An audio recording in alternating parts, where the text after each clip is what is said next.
हमारा गाजीपुर का एगो पंथी बाबा हुआ, ये घरी अंतरराष्ट्रीय पंथी भइल बड़ो सुरेंद्र यादव कहल कि बजा बाजा।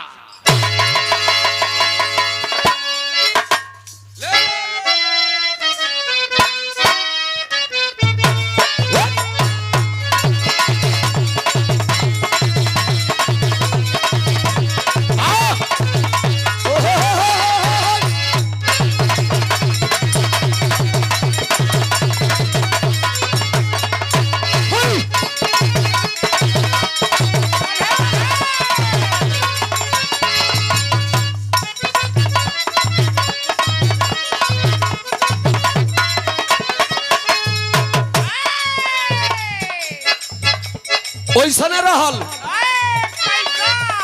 जीवन देवरा से रंग डालावत रहल। यही होली के सीजन में अब उ दुगो सेव बेचे चलल बिया, पहुंच गई ऐसने मनबोल गांव में पड़ोसिया देवार में आके गांव में कहते कि हे हरी आई चीख लो बड़ा हमार मीठ सेव बा। कहतिया अरे छोटी चुकी चीज को हजार गहकी,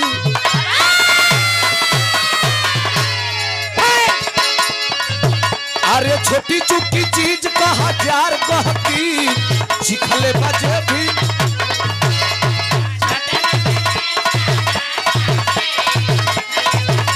फूलेला महकी।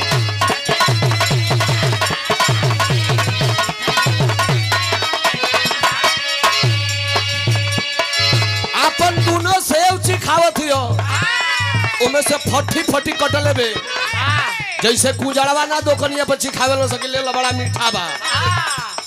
ओही में ये हमारा लोरी की यादव जूनियर को बड़ा मर्द मिल गई।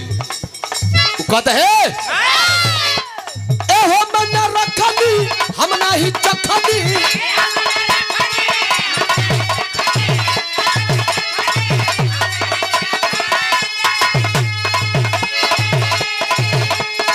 कहता है तनी है बुढ़ाओ के चिखाव, एहो मैंने रखनी हम नहीं चखनी, तू त मंगला को दे ताड़ू नाव भर, अरे रखले बाड़ू पाव भर, रखले बाड़ू पाव भर, रखले बाड़ू।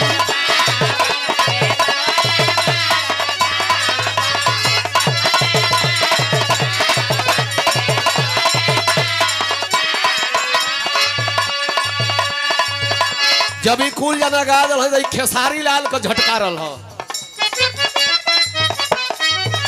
कैसे, अरे छोटी चुकी चीज के हजार गहकी, अरे छोटी चुकी चीज के हजार गहकी, जे भी अरे छोटी चुकी चीज के हजार गहकी, चिखल बजे भी उलेला महकी।